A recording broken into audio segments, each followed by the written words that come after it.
As a team से ज़्यादा वो हमारे गुरु थे, मतलब उन्होंने एक ऐसे सब्जेक्ट पे हम सभी को लेके आए जिसको इंडिया में उस टाइम किसी को पता नहीं था। जी जी जी बिल्कुल।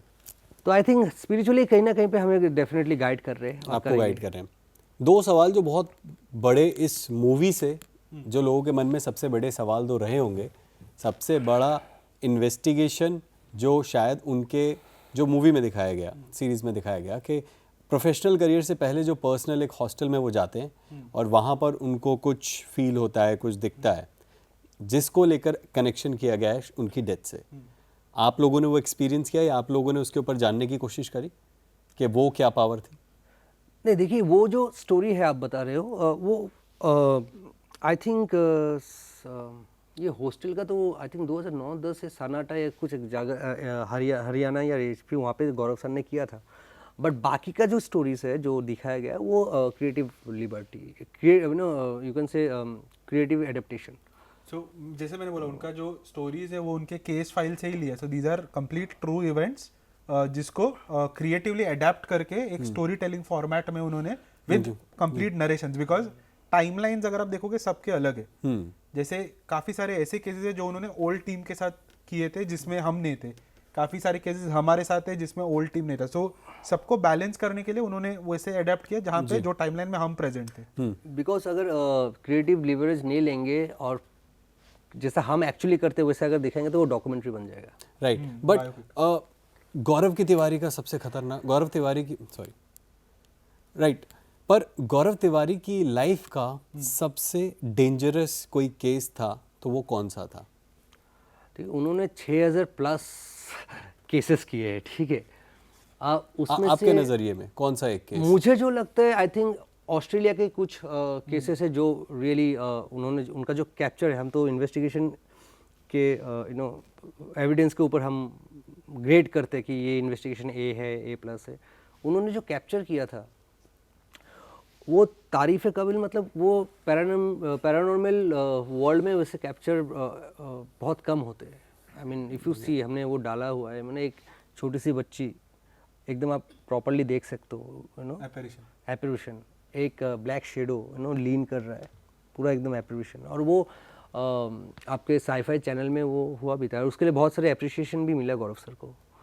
तो आई थिंक वो कुछ केसेस है जहाँ पे गौरव सर ने रियली, मतलब उन्होंने अपना जो भी नॉलेज था पैरानॉर्मल के लिए। और ये सब तब जब वो फिजिकली इंजर्ड थे, मतलब आप नॉर्मल कंडीशन में इंसान ऐसे कुछ चीज देख ले तो वो भाग जाए। पहले फर्स्ट फाइट और फ्लाइट जो होता है कि आप इधर भागो या इधर इसको फाइट करो, वो दोनों के उस टाइम पे पॉसिबल नहीं था उनको भागना, बिकॉज पैर पे ब्रेसेस लगे। तो अकेले एक हॉल में रहना और आपको सामने से आवाज सुनाई दे रही है कि कोई आपकी तरफ चल के आ रहा है, कंप्लीट डार्क है। हाँ कंप्लीट डार्क। तो आपके पास सिर्फ लाइट्स, फुल स्पेक्ट्रम कैमरा के छोटे से एक स्क्रीन पे आपको थोड़ी बहुत विजिबिलिटी है, बाकी वहाँ पे कोई लाइट्स नहीं है, और आपको फुटस्टेप सुनाई दे रहे कि आपके तरफ कोई चल के आ रहा है। आपके पास ना भागने का ऑप्शन है, ना आप खड़े रह के उसको फाइट कर सकते हो। तो ऐसे टाइम पे उनका डायलॉग कहीं ना कहीं नॉलेज कैंसल्स फियर, बिकॉज उनको पता है कि क्या लिमिटेशन है, इसके आगे और क्या हो सकता है, और मेरा एज एन इन्वेस्टिगेटर क्या एक्शन होना चाहिए। तुरंत उन्होंने कुछ फोटोज क्लिक किए, उसमें से एक फोटो में आपको एक क्लियर एक नर्स का एपरेशन दिखाई देते, बिकॉज वो जो जगह की मैं बात कर रहा हूँ वो वहाँ एक असाइलम था, एक मेंटल रिहैबिलिटेशन सेंटर या असाइलम बोलो। वहाँ पे एक नर्स, वो हॉलवे के अंदर एक नर्स का मौत हो जाता है, बिकॉज वहाँ के पेशेंट्स उस नर्स को मारते हैं, बिकॉज वो लोग मेंटली अनस्टेबल थे। सो वो ऐसे बोलते थे कि वो हॉलवे में वो वॉक करती है आज भी, राइट। और उन्होंने जो फोटोज क्लिक किए थे उसमें आपको क्लियर एक एपरेशन। तो आई थिंक मेरे लिए वो मतलब फियर को किस तरह मैनेज करना, वो अगर किसी को आता था तो वो वही थे। आई मीन अगर कोई केस आपके पास आता है, कोई भी केस पूरे देश से दुनिया से, सबसे पहला आपका रिएक्शन क्या होता है और प्रोटोकॉल क्या होता है उस केस को फाइनल एंड तक ले जाने के लिए? पहले तो हम जब कॉल आते हैं क्लाइंट का, तो हम पहले तो साइकोलॉजी उसका एवेल्यूएट करते हैं कि क्या बोल रहा है। अब वो बोल रहा है मेरे घर का बर्तन ऊपर उठ जा रहा है या लेविटेशन हो रहा है, मैं उड़ रहा हूँ, तो हम उसको उस पर्टिकुलर चीज़ को इतना वो नहीं करते। हम बोलते हैं दिस इज साइकोलॉजिकल मैटर। और सेम ये भी पूछते हैं कि आपके फैमिली में और किस किस को हो रहा है। ठीक है, आपके घर में अगर कुछ हो रहा है या आपके साथ कुछ हो रहा है तो वो कहीं ना कहीं पे आपके घर में जितने भी फैमिली मेम्बर्स है, कोई ना कोई तो कुछ तो दिखेगा, एक्टिविटी वो होता है। उसके बाद अगर हमें लगता है कन्विंसिंग कि हाँ ये कुछ हो सकता है, देन उसके बाद हम करते हैं कि हम लोकेशंस जो होते हैं, और हमारे पास बहुत सारे डॉक्यूमेंटेशंस होते हैं जहाँ पे आई वांट टू ऐड कि लोग हमें बोलते हैं कि आप अपना इन्वेस्टिगेशन अपने यूट्यूब चैनल पे डालिए जो, तो हमारे में एक होता है NDA क्लाइंट के साथ कि चाहे कुछ भी हो जाए, नॉन डिस्क्लोजर। हाँ, भले हम क्या हुआ नहीं हुआ वो बोल सकते हैं, बट पर्सनल डेटा नहीं रिवील, पर्सनल डेटा हम देखा नहीं सकते। जी जी। तो वो होता है प्रॉपर्टी डैमेज का भी हम साइन लेते हैं कि बाय चांस अगर इन्वेस्टिगेशन करते करते कुछ डैमेज हो जाए तो उसका रेस्पॉन्सिबल हम नहीं है। एंड देन सब कुछ होने के बाद, डॉक्यूमेंटेशन होने के बाद, हम जाते एक प्रिलिमिनरी इन्वेस्टिगेशन करने, ताकि वहाँ के एनवायरनमेंट की एक्चुअली हमने 20 मिनट में केस सॉल्व किया है, 20 मिनट में बट वो केस ये था कि बंदा 11 या 12 का स्टूडेंट था, और उसके पेरेंट्स ने कहा कि वो बहुत डर डर के रहता है रात को, जब भी हम बात करते वो बोलता है कि एक शेडो उसके पास खड़ा है एंड चिल्ला के आता है एंड ऑल दिस। तो we found it very interesting, because एक तो है कि जो भी बोल रहे हैं वेरी क्लियरली बोल रहे हैं, मतलब उसमें वो डर, वो ट्रूथ समझ में आ रहा है। दूसरा क्लास 12 का बच्चा है, आई मीन छोटा है, तो I thought may be let's go and do. तो जब हम इन्वेस्टिगेशन जस्ट ऑन ही किया हमारा EMF meter, and then it's मतलब हाई स्पाइक, क्या हुआ कि उसके जो घर का मीटर बॉक्स है उसमें से हाई EMF फ्रीक्वेंसी रिलीज़ हो रहा है। उसके कारण क्या हुआ कि स्लोली एंड स्टेडली वो बच्चे को हेलुसिनेशन होने लग गया, शेडो एपरेशन देखना शुरू हो गया, एंड बहुत सारी चीज़ें जो मैंने अभी कहा कि उसके बाजू में कोई खड़ा है, कोई उसको स्टेयर कर रहा है एंड ऑल। तो हमने कहा कि आप तुरंत उसको चेंज करवाओ, and we got I think कोई इलेक्ट्रिशियन आया था, उसके डैड पहचान वाले, and they open and did something. उस दिन इन्वर्टर में लाइट, एंड देन हम फॉलो अप करते 4-5 दिन बाद से कैसा है। तो ये सब सिर्फ अगर वो नॉलेज होगा तो इसलिए, नहीं तो आज के टाइम पे क्या होता है कि कोई भी कैमरा उठा लेते हैं, कोई हॉन्टेड लोकेशन में यूट्यूब के लिए वीडियो बनाने के लिए चले जाते हैं, लेकिन ऐसे जगह पे आप गलत समय पे गलत एनवायरनमेंट में अगर आप पहुंच गए और आपको नहीं पता कि इस सिचुएशन में मैं क्या करूं। अब मैं ये नहीं बोल रहा हूँ कि कोई ऐसी एनर्जी होगी जो आपको आके हार्म करेगी, मेरा ये पॉइंट है कि ऑलवेज प्रिपेयर्डनेस रहना एक आपके लिए एक सुपर पावर है आपकी, राइट, कि आपको पता है कि कितना हद तक क्या हो सकता है और ऐसे सिचुएशन में हमें क्या करना चाहिए। एग्जैक्टली मेरा क्वेश्चन ये अगला यही था कि स्पेशली भय देखने के बाद और जितने भी युवा पैरानॉर्मल इन्वेस्टिगेटर्स हैं जो इस दुनिया में पहली बार कदम रख रहे हैं या फिर आउट ऑफ क्यूरियोसिटी वो जाते हैं और एक्सपीरियंस करते हैं, उन लोगों के लिए आप सिर्फ बताइएगा कि क्या आप कुछ राय देना चाहेंगे? Definitely. So first is please एक चीज़ अपने माइंड में डाल के रख लो कि जब आप पैरानॉर्मल और करियर ये दो टर्म्स को मिक्स मत करो। मैं क्यों बता रहा हूँ, 12 साल का एक्सपीरियंस है इनका, मेरे से ज़्यादा एक्सपीरियंस है। हम आज तक इसको करियर नहीं बनाए, राइट। हम आज तक हमारे बाकी चीज़ों में हम अपना फैमिली का ध्यान रखते हैं, हम रिलेशंस को मैनेज करते हैं, हम फुल टाइम जॉब्स करते हैं या बिजनेस करते एंड हम उस तरह से अर्न कर रहे हैं। इसमें द ओनली थिंग इज़ कि आपका अर्निंग जो है वो फिक्स नहीं है, राइट। आज भाई सीरीज लॉन्च हुई thanks to Gaurav Tiwari ji and of course the makers and producers of Bhay Almighty Motion Pictures, सारों को मैं क्रेडिट दूंगा, बट इनके वजह से आज हम लाइमलाइट में आए, राइट, वरना आई डोंट थिंक कोई हमें जानता था पर्सनली, ठीक है। सो ये एक हमारे लिए एक चीज़, हमारे फेवर में ये चीज़ काम की। लेकिन एक कोई नया बच्चा बोल लो, लड़का बोल लो, कोई सीनियर, कोई जो भी है, सो जब वो इस फील्ड में जाता है तो कितना प्रोबेबिलिटी है कि ऐसा उनके साथ हो जाता है, like all of a sudden वो पॉपुलर हो जाते हैं, ऑल ऑफ अ सडन उन्हें मीडिया डील्स मिलते, बहुत रेयर है, राइट। तो बहुत सारे लोग ऐसे हैं जो इस फील्ड में आए और गए, राइट। और मैं उनका डिसीजन को बहुत रिस्पेक्ट करता हूँ इसलिए बिकॉज, और बहुत सारे लोग हमें कनेक्ट भी करते हैं इन पर्सन, रीत को, मुझे, मेघना को, राज जी को, हम लोग को कनेक्ट करके ये सब चीज़ें शेयर करते हो कि यू नो ऐसा हुआ और मैं इस फील्ड से कम्प्लीटली बैक स्टेप ले रहा हूँ। और हम लोग बहुत रिस्पेक्ट करते हैं इस चीज़ को बिकॉज हर किसी की बस की बात नहीं है। वो एक थे, गौरव जी थे, वो कर पाए, राइट। बट बाकी लोगों को ये प्रॉब्लम है कि इसमें कोई आपको फिक्स सोर्स ऑफ इनकम नहीं, तो या फिर आपका स्ट्रॉन्ग फाइनेंशियल बैकिंग हो तो आप सस्टेन कर सकते हो खुद को, बट अगर आप फाइनेंशियली इस फील्ड पे डिपेंड कर रहे हो तो ये उस लेवल का अब तक वैसा बना नहीं है फील्ड की जहाँ पे आपको कंटिन्यूस एक इनकम सोर्स आपका नहीं, लेकिन इससे क्या कुछ सेल्फ हार्म भी या फिर कुछ हार्म है इस फील्ड में आने के लिए लोगों को कुछ ऐसी प्रॉब्लम्स हो सकती है मेंटली, फिजिकली? देखिए अभी तो ये सीरीज़ आने के बाद बहुत इंटरेस्ट बढ़ गया लोगों को कि मुझे पैरानॉर्मल इन्वेस्टिगेशन बनना चाहिए एंड ऑल। पहली चीज़ तो मैं बताता हूँ कि अगर आप ये फील्ड को चूज़ करते हो आपको साइकोलॉजिकली वेरी स्ट्रांग होना पड़ेगा, मतलब that is the number 1 priority, क्योंकि उसी के साथ ही रिलेटेड है आपके हर चीज़। आपको टेक्निकली साउंड होना पड़ेगा। अगर आप इसको एज एन इन्वेस्टिगेशन के हिसाब से लेते हो तो अगर आप गोस्ट हंटर बनना चाहते हो कि मैं K2 मीटर खरीद लिया अमेजन से और निकल पड़ा कोई भी, that is different aspect. We are not here, हम भूत ढूंढने नहीं जाते, हम उसका कॉज ढूंढने जाते हैं कि जो हो रहा है उसका कॉज क्या है। तो साइकोलॉजिकली उसको स्ट्रांग होना ज़रूरी है, टेक्निकली इसको साउंड होना ज़रूरी है, और सबसे बड़ी चीज़ है कि इसको अगर आप पैसा बनाना चाहते हो तो आपका जो ये टोटल फिलोसॉफी है उसको आपको पानी में डालना पड़ेगा। ये नहीं कि पैरानॉर्मल में पैसा नहीं है, बहुत है, बट उसके लिए जो हमारे बेसिक प्रिंसिपल है उसको अगर हम थोड़ा हटा दें और हम हर जगह भूत दिखाना शुरू कर दें, हर क्लाइंट को बोल दे आपके घर में ये है वो है, हम क्लीन कर देंगे, so much and so charge, तो पैसा बहुत है। मतलब इतना है कि मतलब एक CEO से भी ज़्यादा कमा सकते हैं। बट देन वो मॉरल और एथिक्स के ऊपर आपका सवाल उठे। अगर आप एथिकली काम करना चाहते हो तो आप ये चीज़ करोगे नहीं। जी, आपसे फाइनल क्वेश्चन, यस, भय 2 में हम क्या देखने वाले हैं? कुछ हिंट तो आपको देना पड़ेगा कि आगे लोग किस चीज़ का वेट कर रहे हैं, क्या दिल दहला देने वाली चीज़ आने वाली है? देखिए अभी तक कोई अनाउंसमेंट हुआ नहीं एंड हमें पता नहीं, आई मीन द चैनल भी अभी तक कुछ कंफर्म नहीं की। हम भी आपकी तरह वेट कर रहे हैं कि सीज़न 2 में होने क्या वाला है। बट अभी फ़िलहाल तो डेफिनेटली कुछ अनाउंसमेंट हुआ नहीं, बिकॉज अभी आई थिंक हाल ही 1 महीना हुआ है भय का और अभी भी बहुत ट्रेंडिंग में चल रहा है। सो बस हम एंजॉय कर रहे हैं और ये क्यूरियोसिटी लेवल और बढ़ते रहे तो I think few minutes of fame, I think मैं उसे वैसे ही डालूंगा बिकॉज 12 साल में जो फर्स्ट हिट हुआ है ये, राइट, तो हमारे लिए वो कुछ चंद मोमेंट का ही फेम है, चाहे वो 1 महीना लास्ट हो चाहे वो 1 साल लास्ट हो। 12 साल के कंपैरिजन में बहुत एक फ्रैक्शन ऑफ अ सक्सेस में बोलूँगा जी, बट होपफुली और ऐसे चीज़ें हो। एंड सी इंटेंट हमारा हमेशा यही रहेगा रिसर्च के माध्यम से कि हम लोगों में अवेयरनेस फैलाए।